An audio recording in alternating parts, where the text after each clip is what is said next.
Hello, everybody, and welcome back to the I Am 1-2 podcast with your host, Christopher Cohn. With me in the studio is my good friend, my co-pilot and producer, Dan the Man, helping us out and making this thing happen. How are you today, Dan? I'm doing awesome today. Hello, everyone out there. You're really going to enjoy this episode. Absolutely. You may have noticed we have a friend in the studio today, and we like to bring people in who are walking the path of recovery to, first of all, show you that the things we're talking about do work, and then also get to hear their experience, strength, and hope. Because that is one of the greatest gifts of recovery, is that we have billions of people across, not billions, we have millions, though it's true, of people walking this path, and they all have good stuff to share. So our good friend Ross is with us in the studio. Welcome, Ross. Glad you're here. Me too. I'm really glad.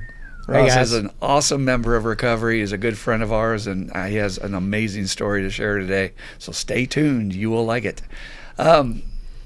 So we'd like to start with some basics to get you going on your story. One is, of course, your sobriety date. What is your sobriety date? It is March 8th, 2019. Nice. And was there a reason why March 8th, or was it just arbitrary that it fell that way? Looking back, I didn't make that date. I want to say, I chose this day. It just seemed there was something that came in, and I did not choose that day, and thank God that day was chosen for me. I see what you're saying. I know a little bit more about your story. We'll hear about this later, about how these angels came into your life. And yeah. That's awesome. And so tell us a little bit about where you grew up. Tell us about your family system, brothers, sisters, that kind of background information. I definitely I really want to, just if you don't mind, I'd like to say thanks. Okay, for a second here. Because Sure. Obviously, man, I wouldn't be sitting here without first, it's so nice to have my two favorite people here. Not just because you're my sponsor, Dan, but I love you, and just hanging out with you guys is always so much fun. Hell yeah. And no matter where it is or what it is, and or when it is, it's fun, and this is just fun today.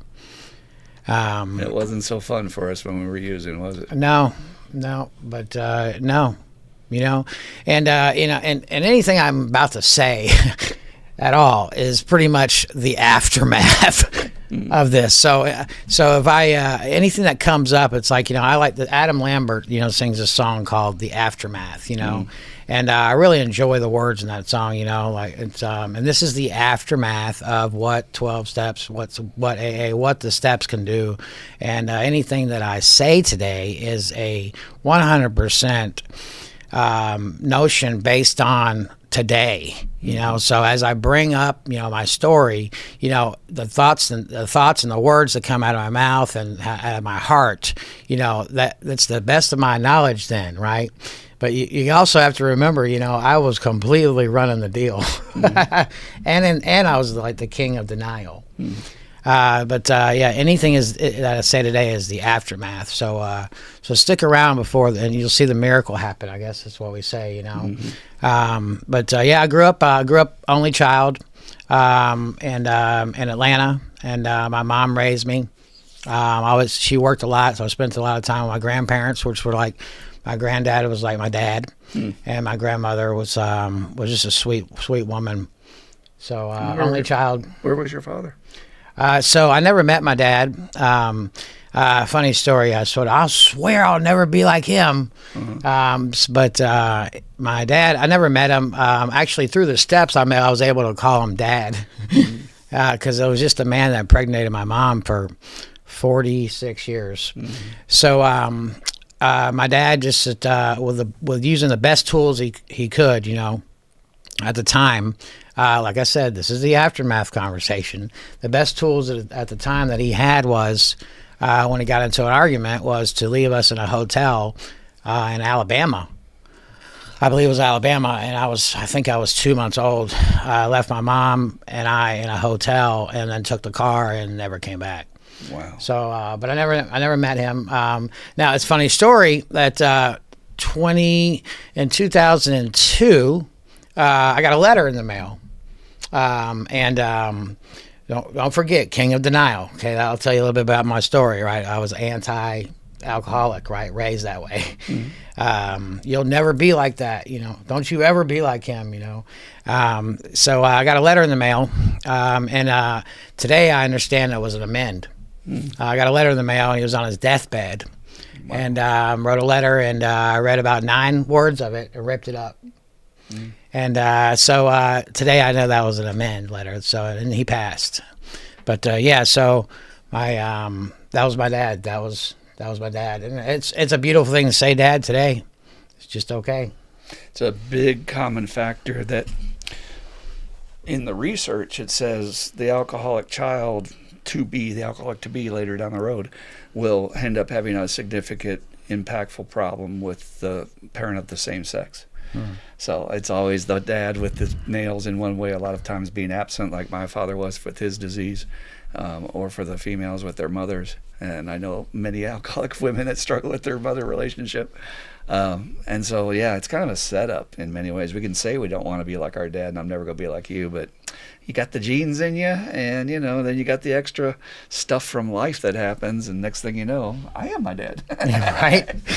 In a different way, right? Doing our own different things, right? Right. And I learned a lot about, abandonment like that, and through this work. And, I also through this work learned that, my mom never got over him.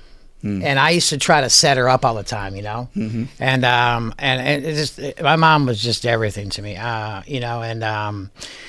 so I always used to try to set her up, I was like the matchmaker, I wasn't really good at it, but I just didn't want her to be alone, and I was like, but she never got over him. And so my disease, my passenger, which I like to call my disease, my passenger, that rides with me still, my disease decided to take that into, if you love them hard enough, this is the insanity of it. If you love them hard enough and you check all the boxes and they love you to death forever, you can do whatever you want. That's the insanity of it. She never got over him, ever. Until she died, she still was in love with him, and he was not kind to her, but he swooped her in, and that's what we do. He swooped her in and got along great with her and covered all of her insecurities and made her feel whole, what she was missing when she was growing up with her upbringing. And she never got over him, could never move on. And I never really saw that until the work. It's very sad because it sounds like love of my life kind of thing. Right. It just couldn't be, especially if he had our disease, which it sounds like. 100%. What took him away from her. And life is so hard and cruel that way. It's just awful. But this aspect of, I do hear this from a lot of people with codependency, which we should have that episode out before this one comes out. Nice. And where they... if I'm just a better version of myself, I'll work on myself, I'll make myself right, they're going to realize they made a mistake and that they need to come back because I'm the best person they need to be with. And it's if they're sick, there's not much can be done about that. But your mom, the way you've described it to me since I've known you, very strong woman, working all kinds of jobs to keep the family afloat. Did you tell me one time she didn't believe in handouts from your grandfather or something? They were very wealthy, and then she just didn't want anything from Poppy. Wow. And still raised you. 100%, yeah. That's amazing. All right, so did you get messages from your mom, which is common? I did. Don't be like your dad when you grow up. Yeah, from the whole crew. From the whole crew. Yeah, from everybody, aunts, uncles, from every single person. You'll never, if you start drinking or if you drink at all, you're going to end up like him, no matter what, and that's the worst thing you could possibly do. So that started really early. Yeah. So there's 2 tracks that kids will take with that message. One is it will dissuade you from touching it right away, which it did for me. I lasted till senior year, college. Well, going to college was my advent. Or it can be like something that's taboo and you're telling me not to touch it, and that makes the child interested. So which way did you go? I actually pushed it off for a while like that. Yeah. Good. Yeah. And what did you have an activity during school? Because a lot of people will get into sports or creative arts or something that helps them stay out of the bad crowd and all that. Anything at all. Soccer. Yeah. Soccer. Yeah. No matter what. Yep. It was, and now, I was always busy. you know, and always busy. So yeah, so it was about I think about 12 years old. 12 years old, like I took a sip of my grandfather's Crown Royal. Like I just enjoyed seeing the bag, you know. Like later on, that bag was like used for like to put money in and like dope, yeah, like weed, you know, like and it was just a cool bag, you know. The Crown, if anybody knows the Crown Royal bags, like this purple velvet. So I always kind of looked at that and tasted it, had a real bad experience of it, but and then I was like, okay, and then high school, and then it was a few more years, and then high school happened, you know. Okay, so during high school, what was the first drug that came into your life? Drug was alcohol. Okay, so that was alcohol. I mean, I consider that just the same thing today. I mean, it's that was at a party, and it was just it was my friend's party where we had to wait till his parents went to sleep, and it was like the whole entire night. It was like, well, wait till they go to bed, and we'll hit the keg. And I'm like, what's a keg, you know? And like, and so that was really cool. And it was first thing that when I remember they went to sleep, and Daniel went downstairs and he grabbed 2 like solo cups, you know, like, and that's the first time I was interested in solo cups, and it was so cool back then. And we drank and drank and drank, and then he threw up, and I drank and drank, and then looked at the wall, and I felt great, and we got along so well, and all of a sudden Murphy's Law was on the wall, and I was like, God, this Murphy guy is really cool.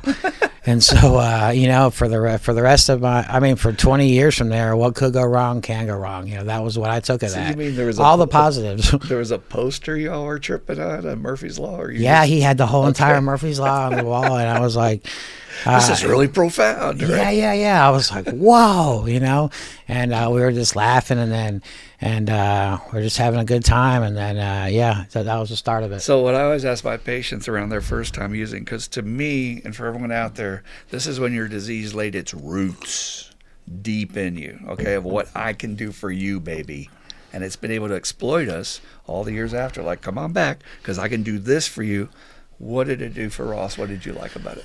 Well, so and the craziest thing about that is that one sip of beer, right, or that one sip of Crown Royal can turn into, for me, and maybe for you too, it can turn into every drug that's out there later on, and working pain pill doctors for 10 years, and then doing heroin and doing anything I can to escape, and then ultimately ending my story with meth. So off that one drink, right? Next thing you know, 25 years later, here I am. But can you repeat your question? Like a domino that gets turned over, then that was it. I always tell my patients, you know, if you watch those competitions, the dominoes speed up as they progress. So 100%. All right. So the question was, what did it do for you? What did you like about it? Because I heard escape. And my ears attuned as a counselor. I always pick up on words. That's a great word. I was right outside myself. All of a sudden, I was cool. And he liked me, and no matter what I said, it was cool. And I like how these speakers say, like, all of a sudden the pimples weren't on my face anymore, and I could dance, you know, and like, oh, that's true. Yeah. I could, whoa. Now that was the kicker there, you know. Yeah. I could walk up on 6 or 7 people and feel like I fit it in. And I mean, that's just the insanity of the parts that are missing in my brain. Like, not many people do that, you know, but that's what I do. I get nervous walking up to a crowd, you know. Not when I got something in me. Well, it's like a race car that's supposed to have a chip in it to perform correctly, and we're missing the chip. and you put that chip in there, and it's like, boom! We're like, wait a minute, this is what I've been missing. I can actually talk to people. I can hit on girls and not worry about being rejected because I don't care. And I feel more myself. If you are out there struggling to understand alcoholics and addicts and why we do this, because the stuff makes us feel more ourselves. It's the missing piece, the missing chip. So you're telling me you got that chip in you and it was off to the races now. Oh yeah, it was good. You know, it was good. So you're looking for the other kids now in high school that are drinking and maybe even falling in pot and what was happening else in high school? Yeah, it was no matter what it was, and then I'm like, whoa, everybody's doing it, but they don't back then. Yeah, but they don't pass out like I do. That's the that's the difference. How far does it take it? Yeah, and they don't accidentally fall out of a window and get held and supposed to die, and then wake up. Was it an hour later? One-story window. Yeah, it was second story. Second story. Yeah, apparently I just decided to run through there. They had to tell me what happened, and someone caught my shirt. And I mean, apparently that they didn't do that. Were you shouting anything like, "I want to be free"? Who not? Most likely. I mean, you're Bill Wilson in the Big Book. You should have taken your mattress downstairs so you don't tear through the window. I know. 100%. It's So much what more I'm comfy hearing here. as an objective listener is when you drank, it was on, and you were going to drink to passing out.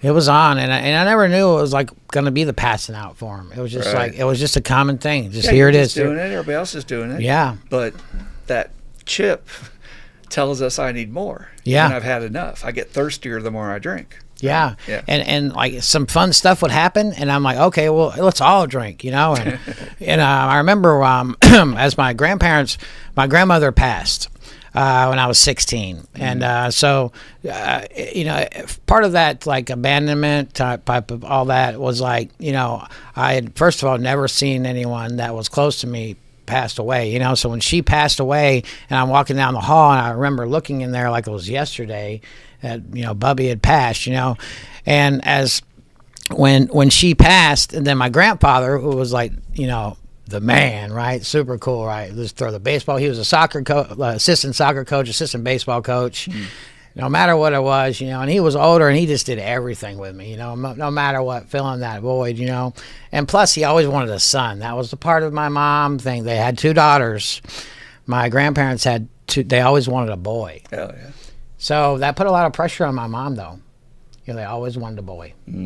So, and they always wanted a boy. And then, back then, you were raised a little bit different. You said something wrong and the belt came out or the hand came out. So, I never got to hear any of that, until later on. But as my grandmother passed away and with the abandonment and my grandfather was ill, and he actually started to develop some dementia. So we sent him to a Jewish home right down the road. So they gave me the house at 17 years old. And it was a beautiful home.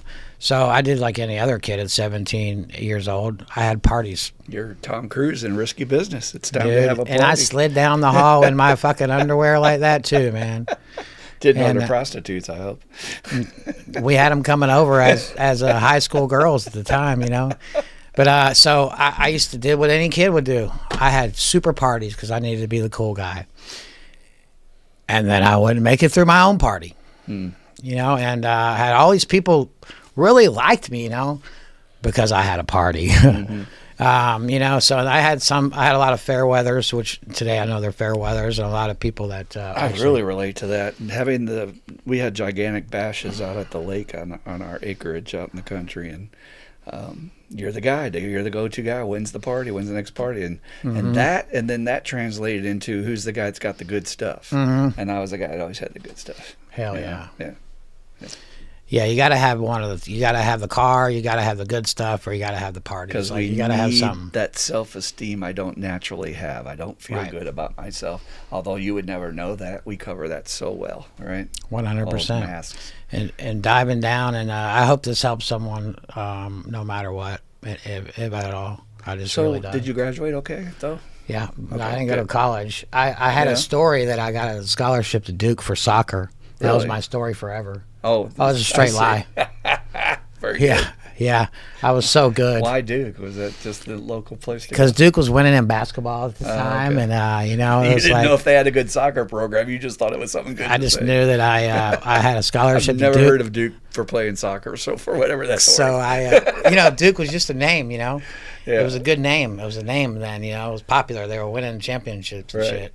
And I traveled through states playing soccer, and thought I was cool. going to go pro. And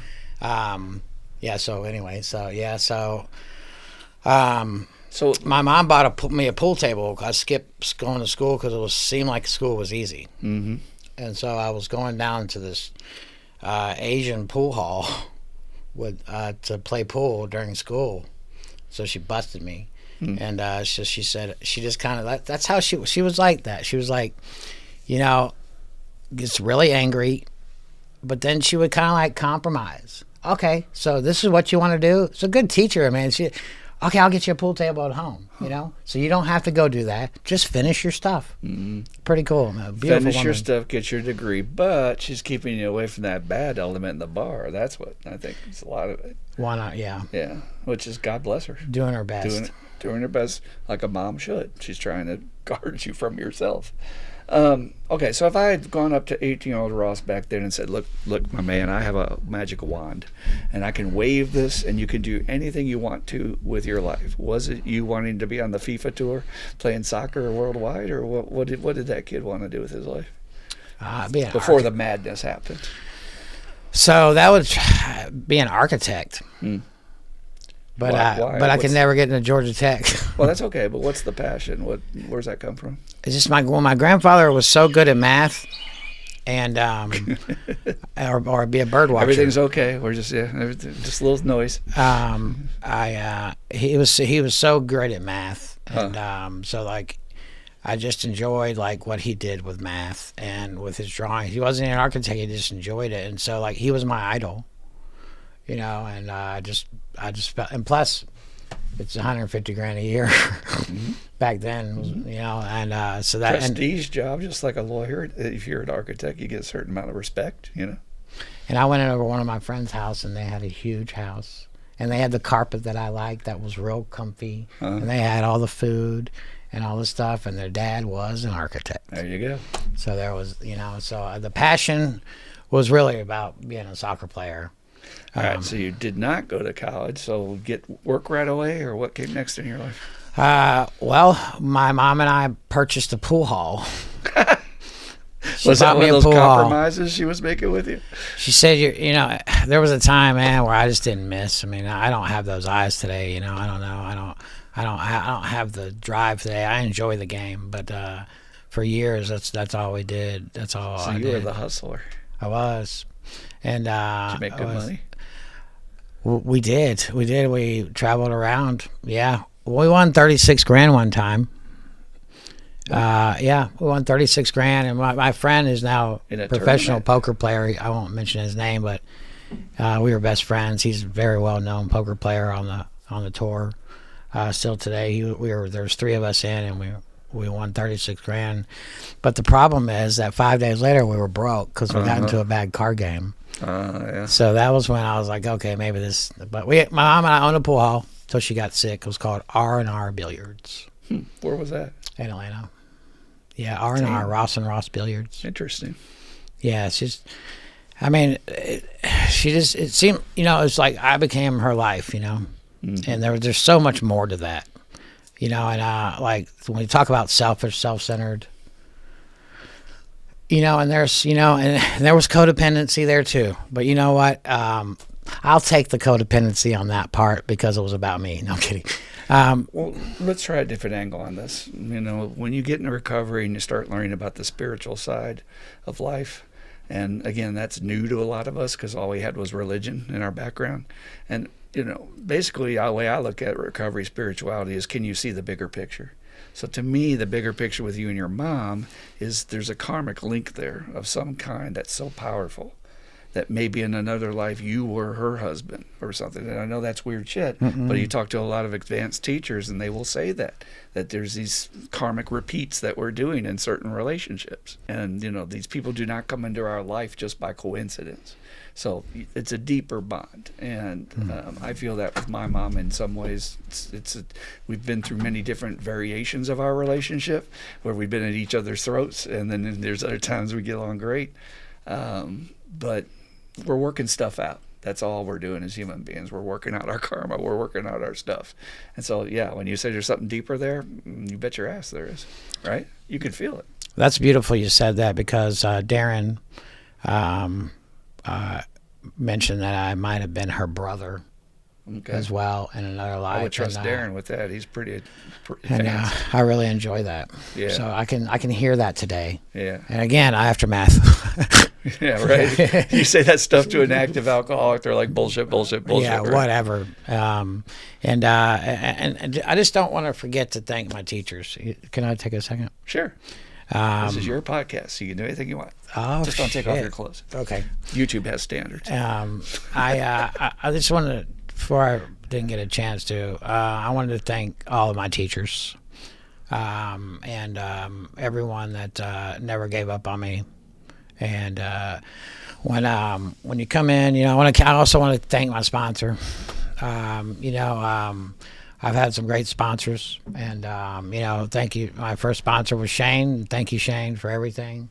After about a year or so, we got to a level where more seeking was available for me, and I met Darren, which was his guide as well. And Darren and I worked together for a few years, and Shane helped me save my life.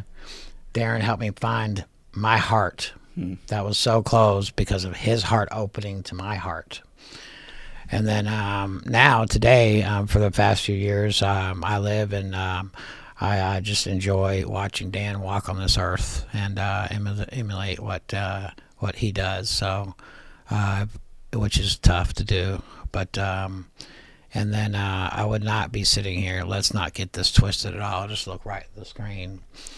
Let's not get this fucking twisted. I wouldn't be sitting here without him.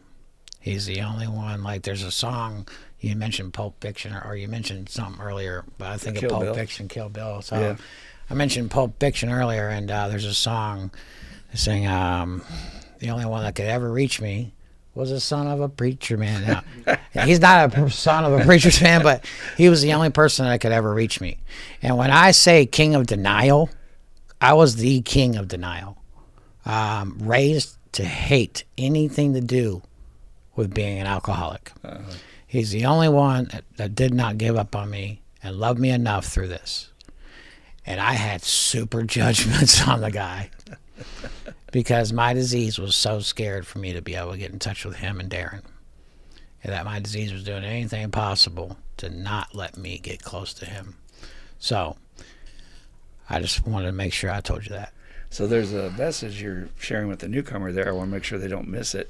It's a very normal reaction for a new person to get defensive and even to have a chip on their shoulder when their real teacher crosses their path because they're threatened by it. They know, oh, shit, this guy has the shit, and this is something I might want.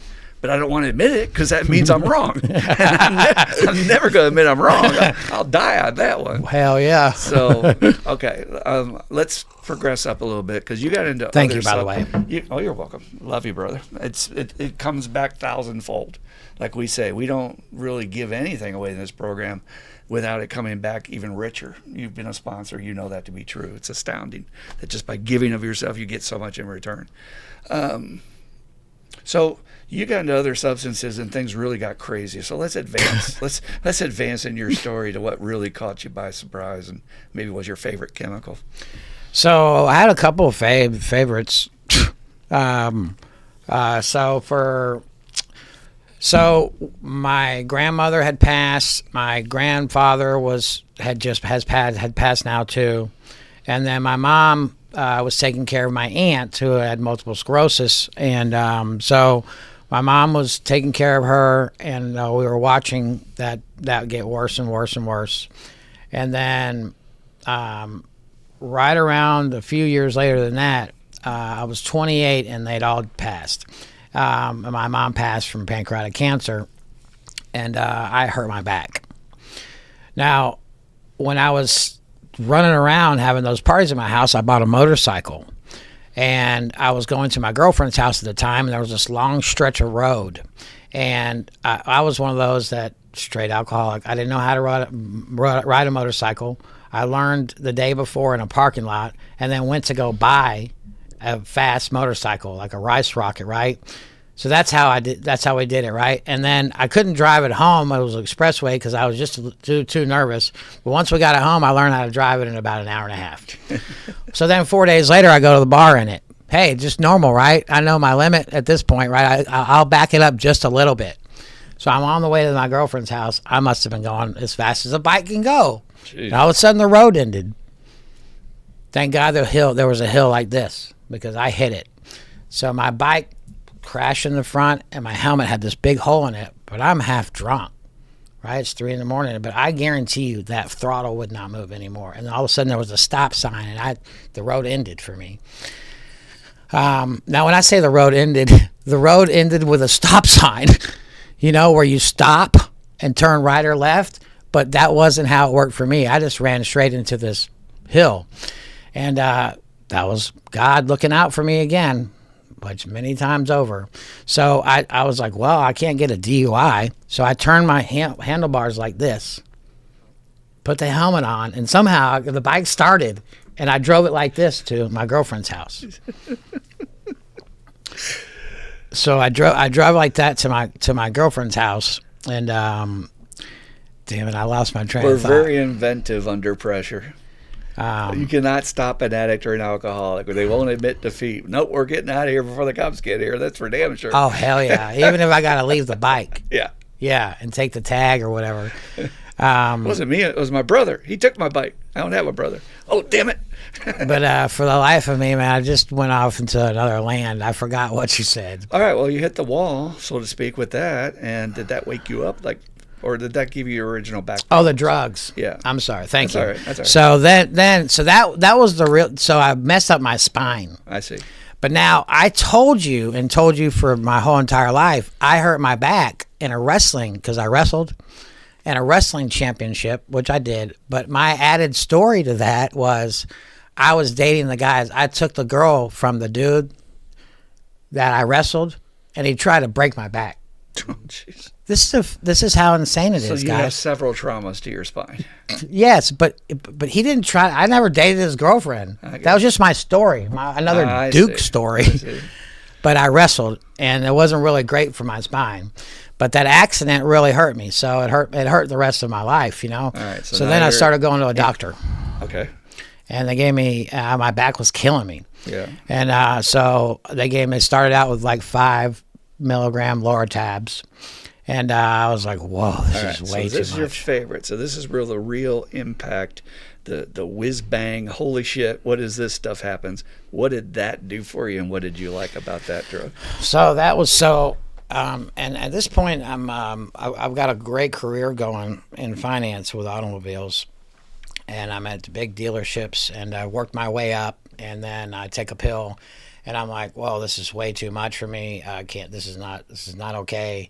And so I take a few more, and about 4 days later, all of a sudden something changed. And I was waking up early. I was getting ready faster. I was making coffee. Superman. I was doing all this shit. I was like, wow. And I was going to work, and I was more in tune with people. All of a sudden, I was closing more contracts. People were saying no, and I wasn't hearing it from clients. And all of a sudden, I became like the number one guy in like there's 70 stores, and like all of a sudden, my name just starts rising in these reports. And I'm like, I owe it all to this. Like a baseball player on steroids. 100%. You found the fix. And I tried to tell my patients about this. He's a younger guy today. It's always good in the beginning, bro. She was trying to say, man, when I was just smoking pot at the beginning, everything was great. I was working hard. I was getting promotions. And yeah, that's how drugs work. They work great at first because you got the chip put in the race car. 100%. It's kind of like, in Bruce Almighty or one of these where he gets to get God powers and he's running through the apartment in fast motion and getting all that stuff done. Yeah, but how long can you operate like that without hitting a wall? Again. Well, I went 11 years. Did you? But when it started out with 5 milligram Loratabs, ended up me working the best spinal doctors in the country until that was out, and then that cost $5,000 a month. Jeez. For oxys. But I was getting That's how much you were spending. In one script. So in one script, I was getting. This is what I moved them to. Okay, after what's your pain level? Is there anything higher than 10? This is real shit, people. Like. This is real. Like, this is where it goes, and I don't even know I'm doing it, Chris. That's the whole hijacking. I love how 100%. Yeah. So at one sitting towards the end of that was 120 Percocet 10s, and it was 90 Oxycontin 80s. The 80s, because I had worked them all the way up to the 80s, and then 10 patches and I'd worked them all the way up to the hundreds, the 100 milligram fentanyl patches that you wear for 3 days. So I was putting on a patch for 3 days, taking a shower with my arm outside because I had a really nice house that's obviously, and so it was just it was an open door shower, so I could put my arm outside no matter what. I can't get that wet. And I'm eating the Percocet 10s and taking the Oxycontin 80s, so that when those were out after 13 days. Were you chewing? Yeah, chewing them, snorting them, everything, So when those are out, they're $50 on the street. The 80s are 50, so it's $5,000 a month, man. I mean, I don't want to act like here, but it was real. It's real, especially when you got to take 2 or 3 or 4 a day. That's a very fast progression, is what I'm hearing in a nutshell. Is you got in deep. Plus, it was that time of the history where they were more available, right? Yeah. And I also had a cosigner. The aftermath again. My passenger had a cosigner. The doctor's giving it to me, so I must be okay. It's a prescription. Yeah, I must be okay. It's my medicine. Yeah. And if there's anybody out there suffering from that, please get off the crazy train, because they are getting money off you and they're killing you. So I never realized that until the end, until I came in here. And I started doing research over it, and I thought I was very special. I thought I had all this pain. I thought they cared about me, and I'm sure they did somewhere in their heart, but they were definitely getting paid. And I don't blame them. It is what it is, and I was the perfect candidate. The history short version is the doctors were being told the lie from pharma that this is safe. So we can't totally indict. There were dirty doctors, obviously, but a lot of them were just. They don't have time to listen to every salesperson, and so the guy comes in and says, "Hey, this is a great drug. It'll help your patients. Let's give it a try." And it's the devil's drug, is what it is. And you're right. They had proven facts of it. You're right. I mean, there's good and bad everywhere, right? Well, the evil was with the pharma companies, and they got away scot-free, basically. And will continue. As always, corporations run the world. So. When did we hit a wall here? Because I bet at this time, if I came to you and said, "I think you got a problem or you're an addict," you'd have been like, "What are you talking about? My numbers are up at the dealership."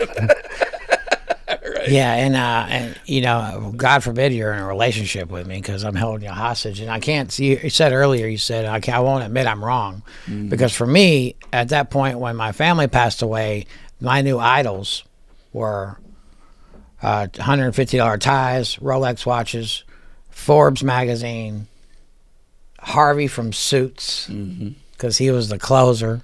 Those were my idols. Those were my father figures. It's also a great denial mechanism, though, because how can I have a problem when I'm so successful? 100%. Look at my house, look at my car, etc. Yeah, keeping up with everybody.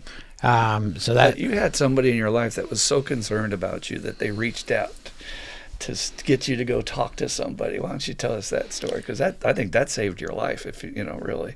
And we get these things today, and thank you for giving that to me right now. These little God shots. Yeah, little goosebumps. Yeah, and it's true, and there's always going to be a super place in my heart for her. And she 100% saved my life and introduced me, and just never gave up. And we put people through things, and I hope that someone watching this will hear, like, you know what, that guy might be a little crazy, but you know what, you're still here listening. So maybe 1% of this story will resonate with you, and it's just okay, so she could have done a lot of different things, but didn't. A whole lot. Looking back, she could have planted drugs in my car on the way to work. She could have just said, "I'm done with you," left. She could have cheated. There's 1,000 things she could have done, but she didn't. She introduced me to, which was my first sponsor, by guilt tripping me and going to a little fire cookout that I didn't want to go to. With no mention that there's going to be recovery involved. I just want you to come to this event with me. No mention. She's setting me up for a one-on-one fucking intervention. That's awesome. Yeah, which is beautiful. It saved my life.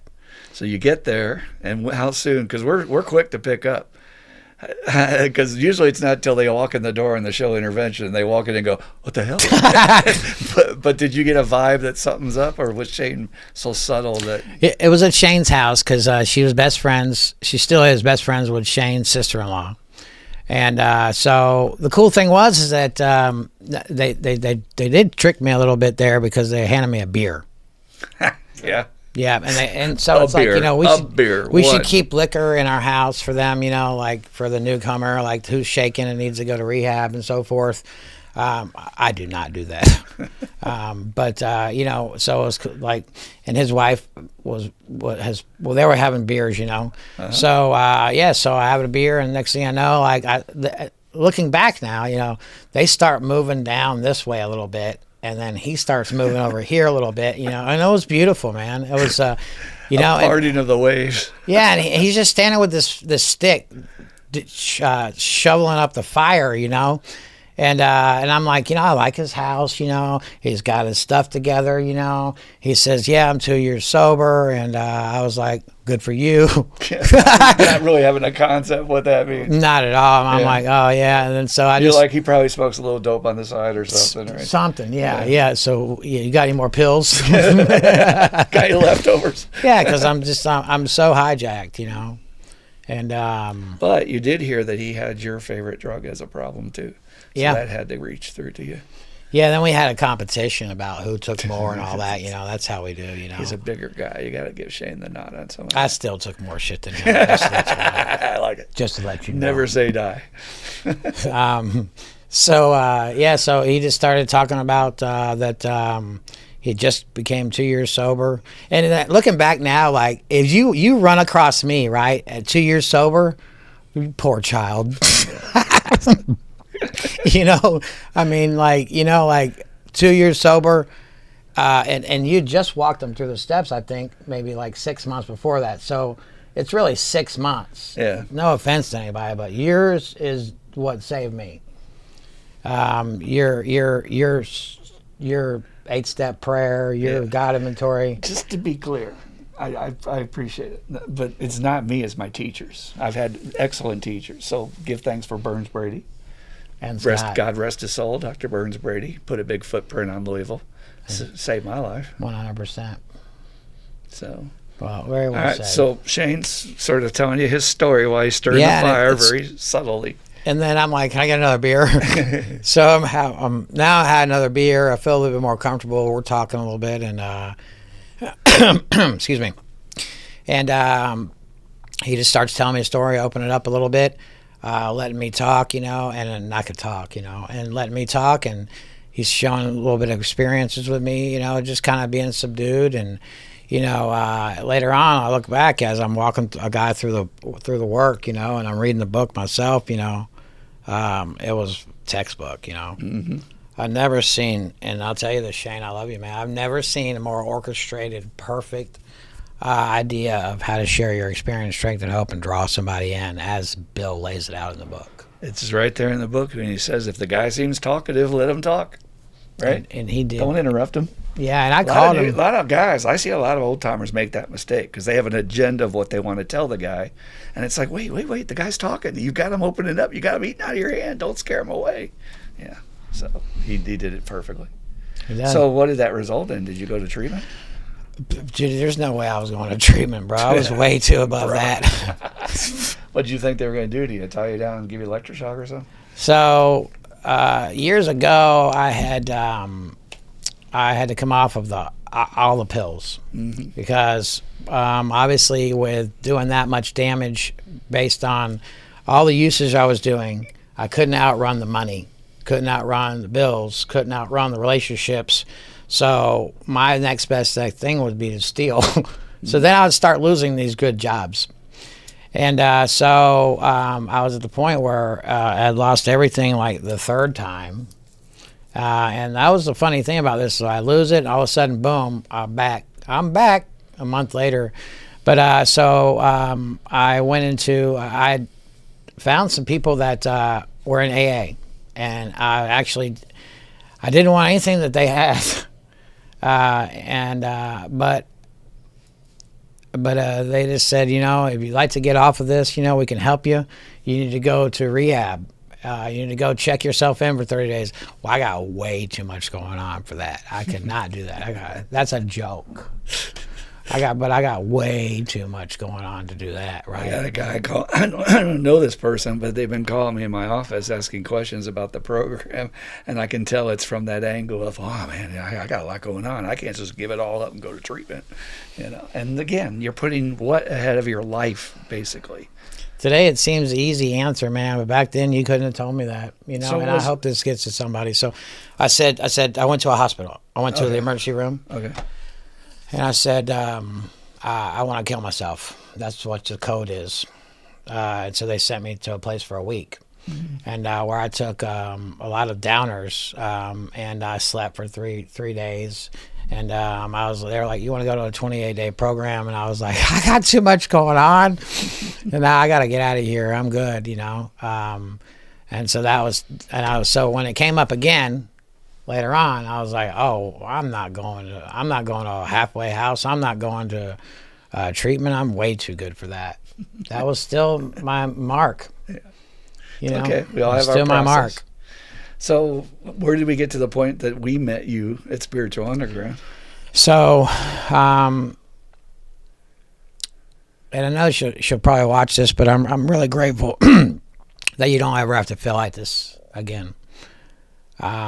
I had broken her heart so much, and she never got mad. Brian, my sponsee, our brother, like you never see the guy get angry, right? That's him, that's her, right? But all of a sudden, this person gets angry, it's fucking over. So she went out with her friends, and this is years of piling up, and she came home and just started wailing on me. I don't know. And I'm like, what is going on? And she doesn't even, like, we drank together. Like today, she doesn't drink really, but she was drunk, and she just was, every single thing of all those, like at that time was 6 years of living together, was taken out of me and on the couch when I was sleeping. And Chris said, I was like, and then they were like, call the cops on her. And then, and I was like, no. So I went in my car, and it's funny because my suits were like my prized possession still. So she'd thrown all my suits over the rail. So then Shane had come over to console her and calm her down with her sister-in-law, there. And he picked up on my suits. He tells me every week that he did that. So love you, man. But what happened was I went in my car, which was a demo from an auto place. And I went down to like the trash area, and I didn't want to call the cops. And I just remember sitting there, and I was like, what the hell just happened?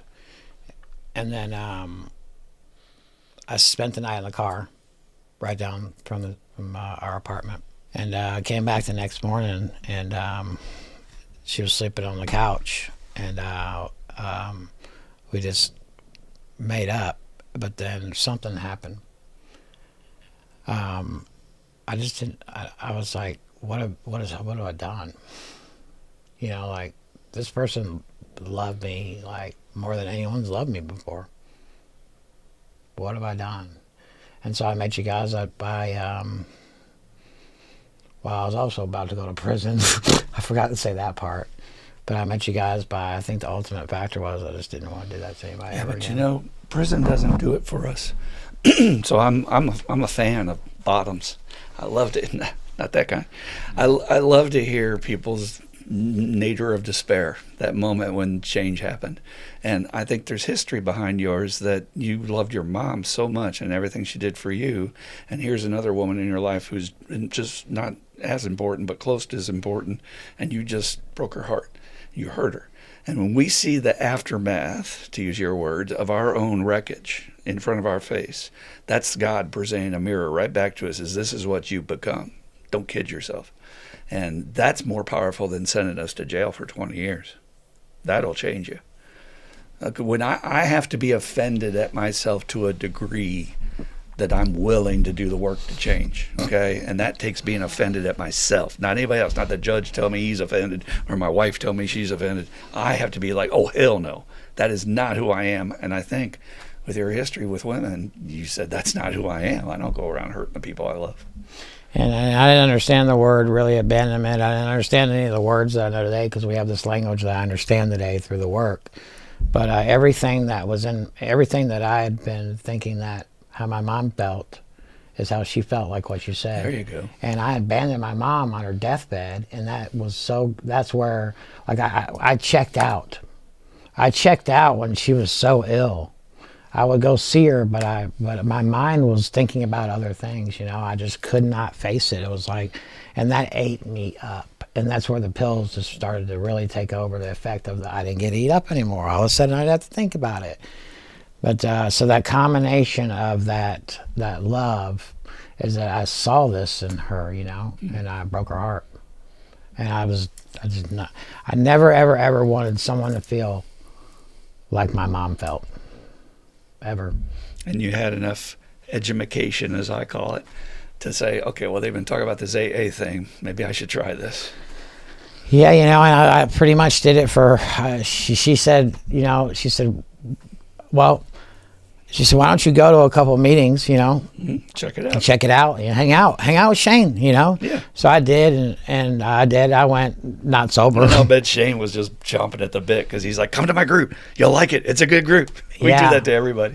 He introduced me to SU and to Spiritual Underground. And when you walked in the first time and you saw this people happy and it's loud and it's joyous and free, but you probably went, what is this shit?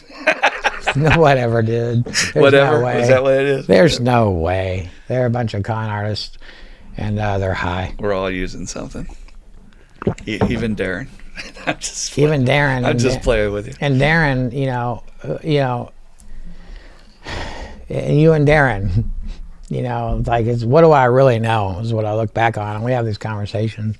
I thought you were like some joker. And next thing I know, you're the teacher that saves my life. And Darren, I thought that, I was like, who is this Santa Claus looking motherfucker? and why is this guy giving me a rock? He gave you a rock. He gave me a crystal, which I called a rock back then, He's like, we're going to find your voice. And I'm saying, okay, man. And then next thing you know, I'd be like one of the best teachers I've ever met, and to this day. I love that shit. That's like the guy that comes in and thinks, why are you hugging me? Are you gay? Yeah. Give me 2 hands, bro. Here's a rock. Yeah. Here's this, and this is going to be your voice. My voice is fine.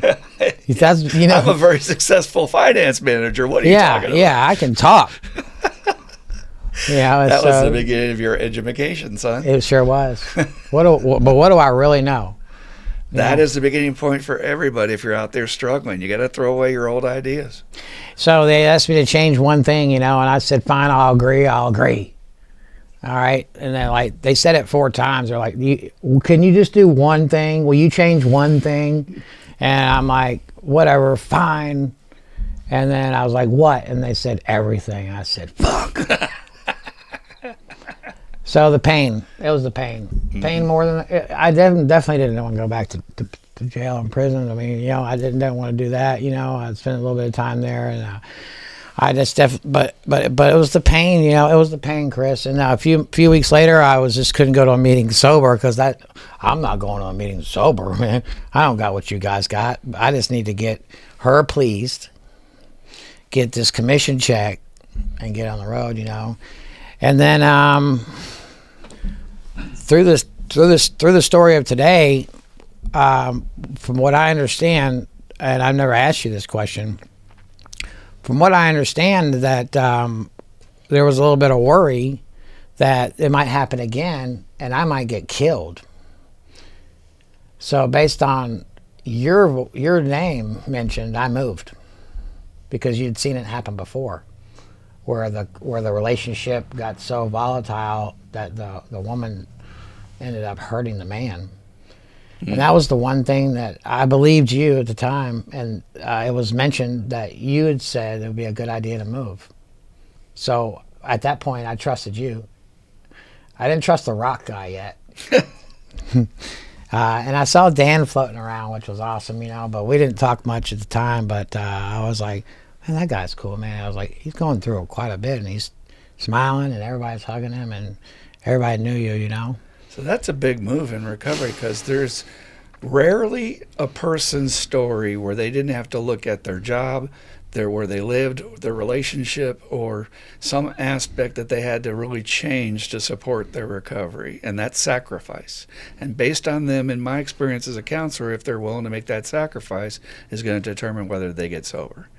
And you have to say, well, is it worth it? And so you made that sacrifice that I need to move because this is killing us to stay here together, right?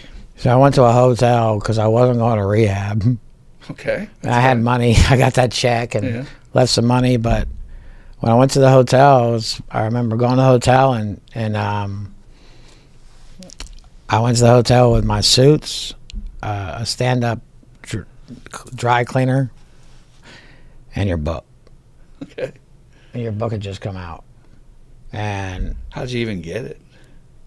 You gave it to me on loan. Oh, did I? 2 months ago. Yeah, you said I didn't have any money at the time because I'd come in 11/11/18 and didn't have a sobriety date till March 8th the next year. And you said I was like, hey man, I got 20, and you're like, don't worry about it, just give me the other 20. And I remember it was like the first time in a long time that I actually had given someone money back on time. And I gave you $20. That had to be a lesson, though, in itself. And sometimes we do things with higher power using us that we don't know why we did them. Well, obviously, I would give a book to anybody who couldn't afford one. But your whole life was based on money at that point. So that had to baffle you. That, like, what do you mean he doesn't care about the money? What's that? What's that about? That's weird. It was like you cared. Yeah, I don't even think you took my 20 in the beginning. I mean, we do care. It was like, that was cost. You had costs and you just come out with them or whatever. And it was like, it wasn't even, you're like, here, man, just show up next week. Mm-hmm. And so I went with your book and the AA book. And I mean, I don't know. I mean, you want me to talk about Burns? You want me to talk about you? Because I can talk about you because I took that book to work with me every day. I finished your book in 67 days with like 11 amends. It's impressive. And I just couldn't get enough of it. So if there was an angle on recovery that you got from that might help a newcomer out there, what was different about that approach that touched your heart? The who, what, when, where, and why. Because there was something that came through, which is higher power, that I just didn't want to hurt anybody. Okay. And at the same time, all of a sudden, I saw some hope. And I saw hope of someone not giving up on me, because then you guys now I'm getting to know Dan too. So I've got these guys in there that have been doing this, that are doing the steps and this way that where they're diving deep, and I'm seeing that some people don't want to do it, some people that do, but all the ones that are doing, like what they call now a deeper dive or whatever, they're doing it and they're happier, and they're talking and they're sharing it. I'm starting to now can start to hear, but I hear a little bit of hope.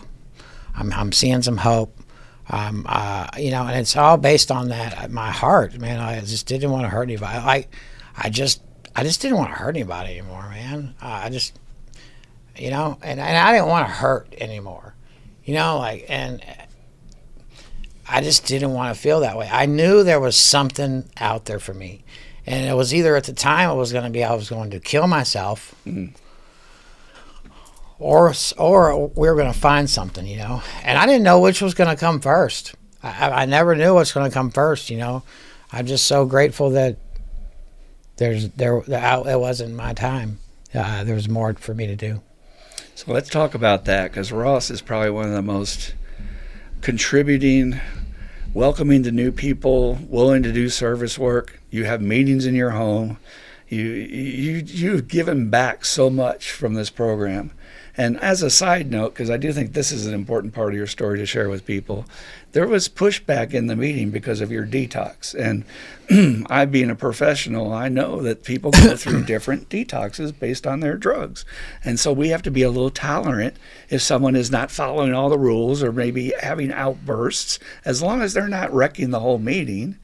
they're welcome to be there just like anybody else. But there's some people that take issue. And in your story, you persevered. You said, no, I'm coming here because I want this and I want to get well.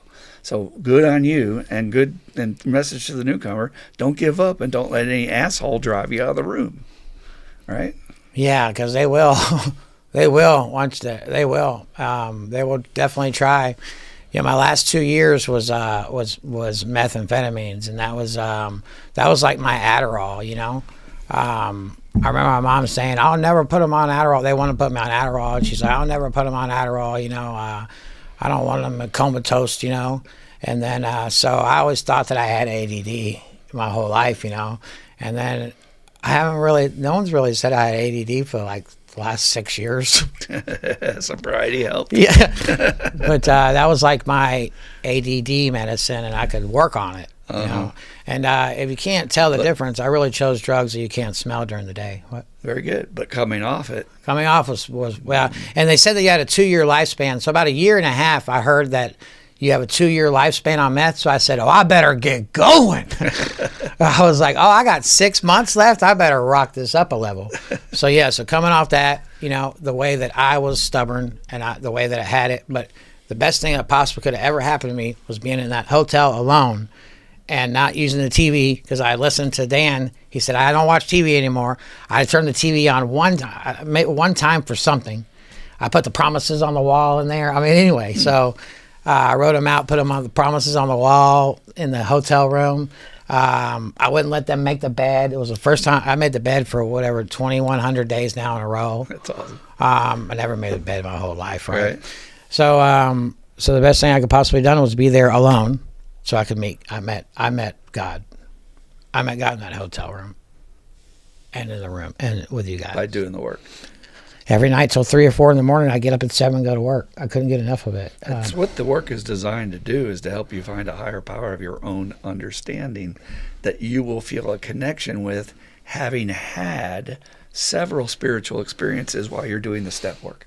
Right? Yeah. There's invariably, you cannot take a person through this work without them having some personal, meaningful, impactful moments where they're like, I think this is spiritual. And it's like, yeah, that's what it is. And then that helps you, because we're the kind of people that won't believe it if you tell me. I got to see it for myself. 100%. That is what will bring your higher power to you, because you have to experience it. Spirituality and God is an experience. It's not a talk thing. So you've come so far in that too as well. So let's talk about what you do today. Let's talk about the meetings that you go to and the people you help by bringing them into your home and sponsoring people. And, it's just a miracle difference in your life. Well, so since the meetings that I go to since March 8, 2019, and March 8th of this year, if I'm still here, I will not have missed an SU meeting ever. Sometimes I feel like it might be a pride thing too. Like, I can't miss because I don't want to miss. Mm-hmm. But I haven't missed. My life is just how it works. Mm-hmm. So I haven't missed a spiritual underground meeting yet. Jeez. I had pneumonia. There's been deaths. There's been all kinds of things, but somehow they don't happen on Tuesday. We started a meeting at my house 4 years ago, which is based off of your literature, and we called it, our friend Catherine, she named it The Misfits, Making Intentional Strides, Finding Intuitively True Spirituality. That's the acronym of it. Say it one more time. Making Intentional Strides, Finding Intuitively True Spirituality. Wow, that's profound. Yeah, she loves writing. But that's the name of the meeting. It started 4 years ago at my apartment. It got too big, so we moved it to a church a couple years ago. We just celebrated 4 years there, and a lot. And you get good attendance, and that meeting is strong. And I got to tell you, Ross, that's rare for a Sunday afternoon meeting, especially during like football season or March Madness. But your meeting is well attended all the time. Well, thank you, man. When you say your, and I say I, it's kind of weird. It's kind of weird to say that. I don't mean that, guys. The trick in recovery is that we take credit for the things we've done, because my sponsor said accept a compliment, because that's God saying, good boy, you did a good job.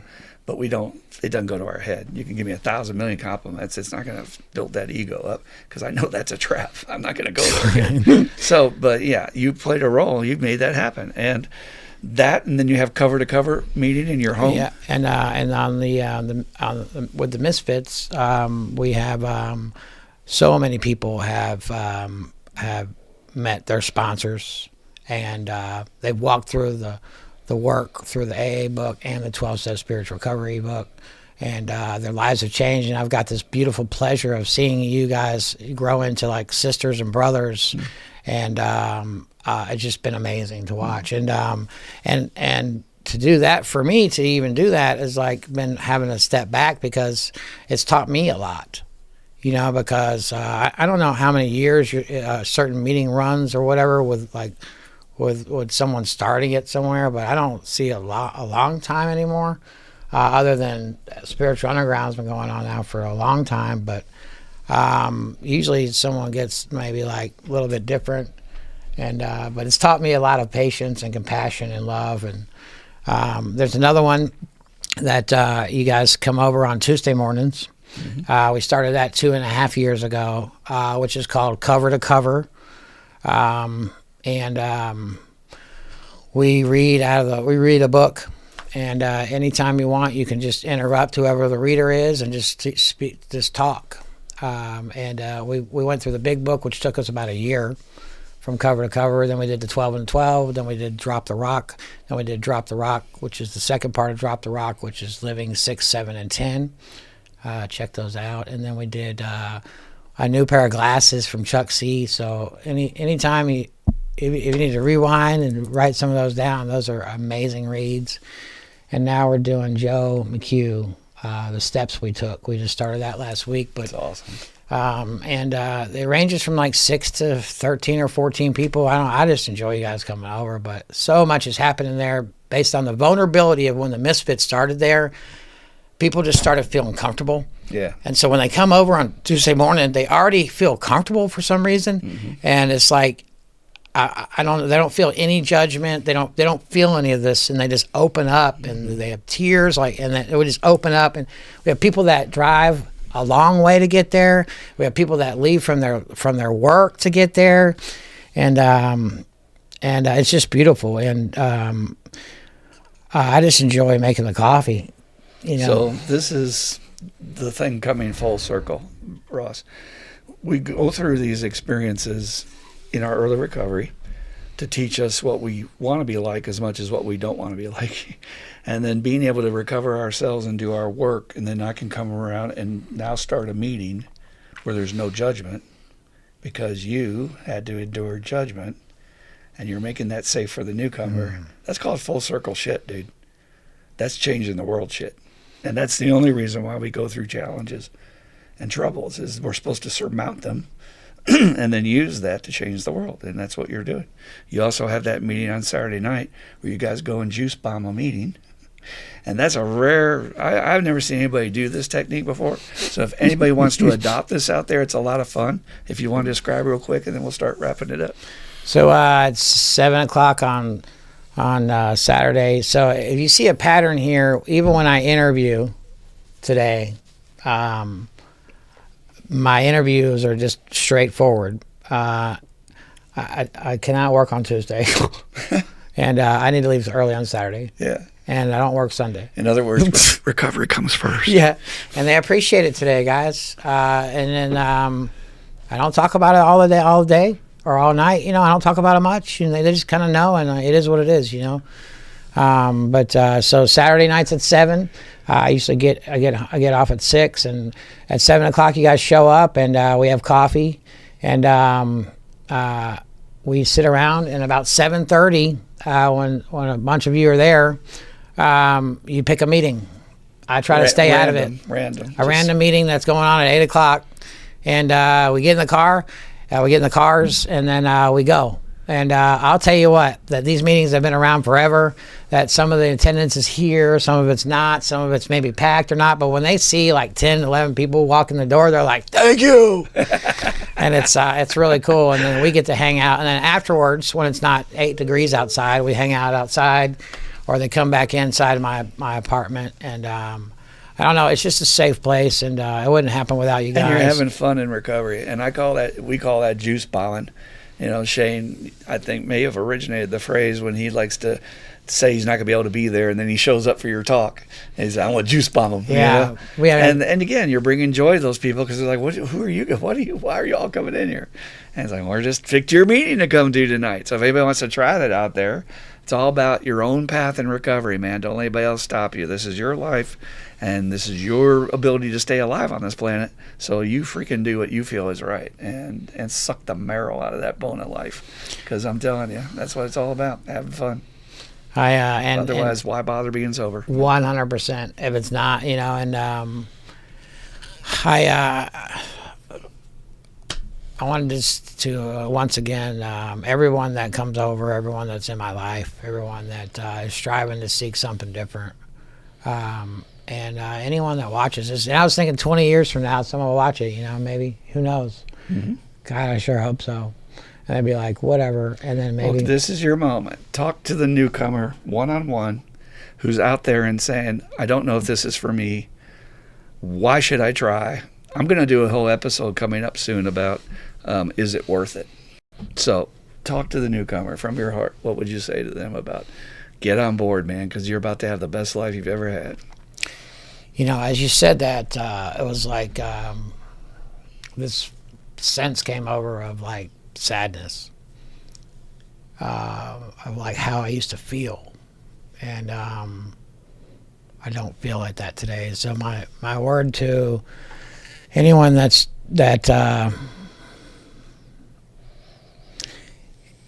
anyone that has an opportunity just to give the steps a shot, you can always leave when you get done with them. It's just okay. But if you're brand new, which you probably got a lot going on through your mind, a lot of thoughts, a lot of things like I did.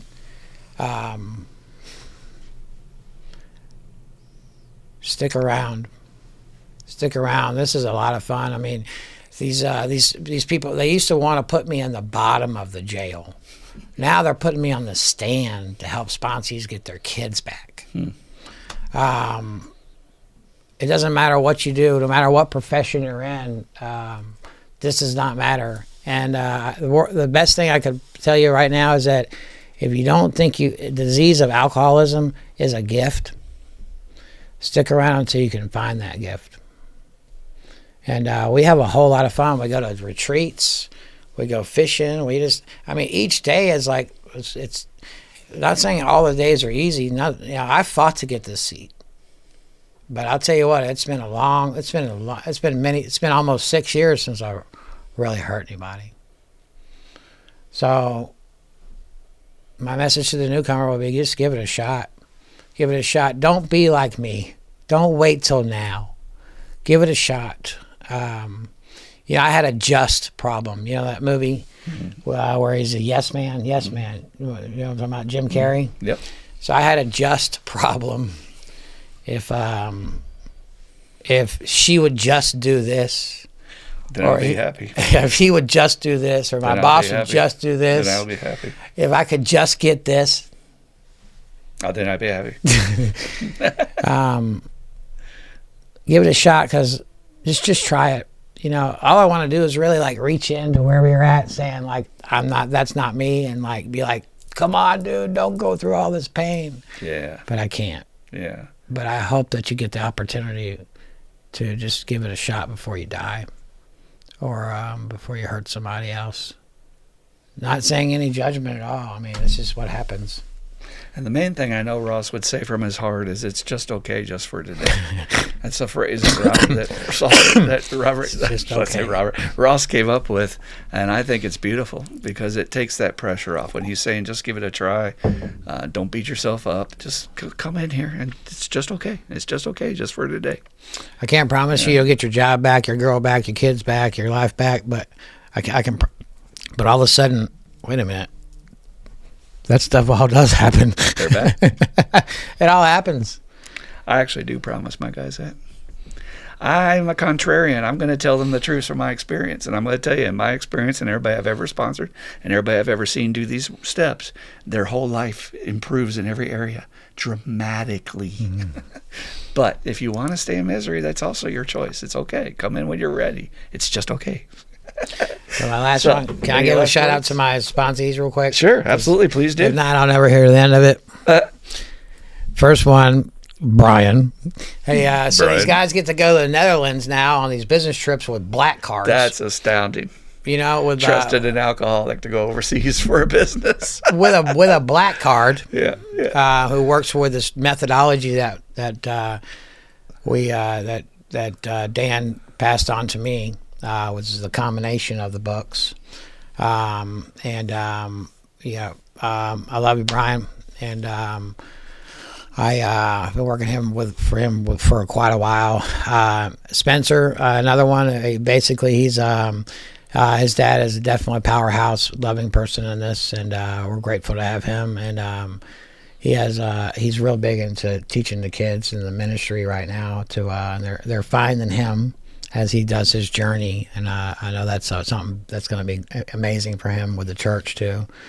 And then my buddy Jake, which whoever knew a guy a pro wrestler all of a sudden has now been here, worked through the steps, and really dove in deep, and being there for his daughter through some trials and tribulations. She got a full ride to Yale. Wow. When she couldn't even get into college. But it's by being him there for her. And then I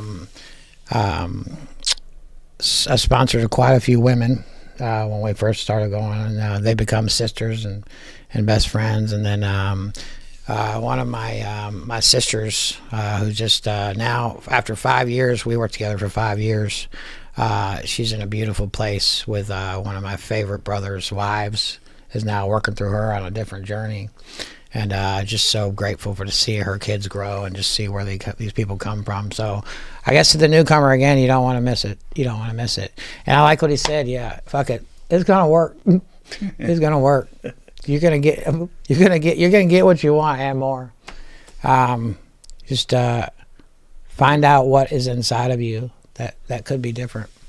I love it. Well, Ross, it's been an absolute pleasure to have you here. This guy's a soldier for this deal, and he's passionate about it. And if you didn't pick that up, rewatch it again. And hell, you could even call him. You don't have to put your number out on the internet, but Ross is available. We can find you. You get in contact with him and talk to him. But thank you for being here. We love you to death. Man, thank you for having me. You guys shoot. Yeah. And thank you for watching. Yeah. That's right. Thanks for watching. So before we wrap it up, Dan, any thoughts you want to say about our good friend Ross? Because you've been there for part of his journey, and then we'll get out of here.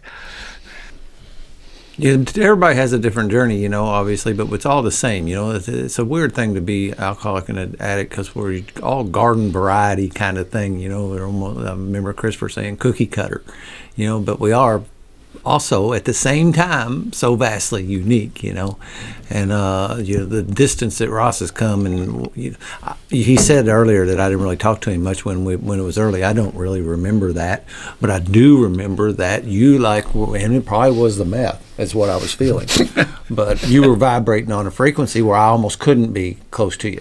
I sometimes still run into. I'm more tolerant to that now, but back then I was just 2 or 3 years sober, I guess. Was 2019, right? 2018 to 2019 into that window.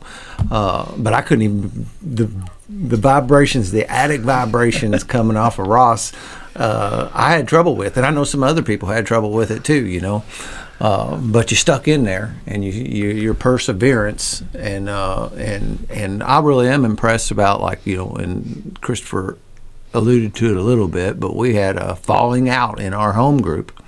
And they kind of put you on the blast. Yeah, they burned you at the stake kind of thing about part of why they were having problems with our group or whatever, and you just stood up against it and just weathered it and just walked right through it. And of course, you had a whole bunch of people on your side too, so that helps. but to watch you walk through that, and then to watch, I just love your energy. I love what you've done in these meetings and the different things, and how open and welcoming and loving you are to everybody that comes around. I would venture to say that there's probably not too many newcomers that walk into Spiritual Underground don't get talked to by you before they leave the building that day. And that's exactly what we need to be doing to allow those people to come in here and give them that kind of space so they can come in and get what we've got, to make it available to them. We did a podcast that ain't out yet about grumpy old timers running off the new people, and you do just the opposite, man. You make it well known that they can come in. It's been a blast sponsoring you. It's great to be your friend. The retreats and the different things that we do together outside the rooms is always fun, and I always like to pop in when I can. I got to read the first chapter of the steps we took last Tuesday because I just happened to be in the neighborhood that day, and I actually had someplace to go, and it dawned on me, I walked out of there and it dawned on me that it was 10 till 11 on a Tuesday morning, and I called somebody to go and told them I'd be there later in the day. So that I could bounce in there, man. But yeah, you're just a shining star of our group, and have such a, you think back, and I think this about myself too, how most people would have had a negative impact by bumping into me in the past. And today it's the opposite, and I can say that for you too, that everybody that bumps into you is having a positive experience, and their lives are lightened and brightened as a result of running into you today. So keep on doing it, and we will keep on doing it together, and see how many people we can help. And Thank you, Dan. Every piece of what Dan just shared would have been lost if these people had run you off. And I was the elder at the time, and I kept saying the same message. He's a newcomer. We're supposed to show love and tolerance. He's a newcomer. He belongs here. Yeah, how about you, buddy? And I would point him out. You weren't in that great shape when you walked in here either. What are you doing judging him? And the loss of that is not what the program is about. So if anybody runs into that out there, tell them to go fuck off. That is not recovery. Okay? You are welcome. I think most people would have left under those circumstances. Sure. We'd have lost most people, and Sure. Ross stuck with it. You can't reject somebody when they're in the most vulnerable moment of their life. They would have to leave just for their own sanity. Yep. So thank God that we were able to rally around you and protect you. So, Yes. last thoughts? We'll wrap it up. Just a couple of words. Just join us, as Travis says. Yeah. Come on down. Come on down. You're the next contestant. Yeah. Let's do this thing. All right. Let's do this thing. Love you, brother. Watch another episode after this one. Hell yeah. Whatever's next. Love you, brother. Love you, man. Great job. And share it with your friends. Yeah. Yeah, that's Write right. it right Share out. it around. Spread it around. Come on. It's free. So, thank you for joining us today. Please like, subscribe, or leave a comment, and pass it on, because we're trying to get our analytics up. Anything you do to help us is greatly appreciated. And we're going to have many more guests in the queue coming on the show. So tune in and hear the stories. We like to close with the Serenity Prayer, as we do after every program. So, guys, God, grant me the serenity to accept the things I cannot change, the courage to change the things I can, and the wisdom to know the difference. Just for today. Keep coming back. It works if you work it, and you die if you don't. Woohoo! We love y'all. Peace out. See you. Thank you. Thank you. Thank you.